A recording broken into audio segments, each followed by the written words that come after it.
Good afternoon. Dito tayo sa highway sa highway ng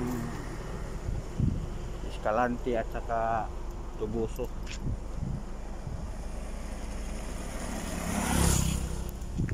So tingnan mo ang kalikasan mga kabedoro, mga tubo.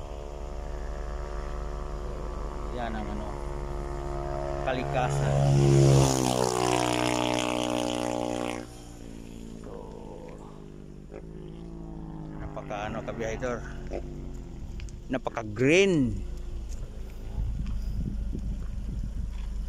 So dito ko galing Tubuso Negros Occidental, papunta na ako ng Escalante City.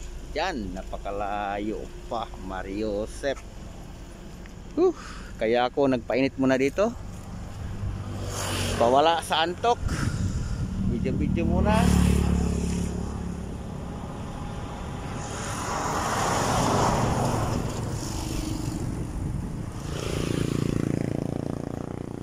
Nagpainit para mawala ang antok. Tingnan mo, medyo ang langit, maulap. Continue na tayo sa biyahe mga kabiyahedor. Medyo nawala ng antok ating konti. Ito ang partner ko. Kami lang dalawa.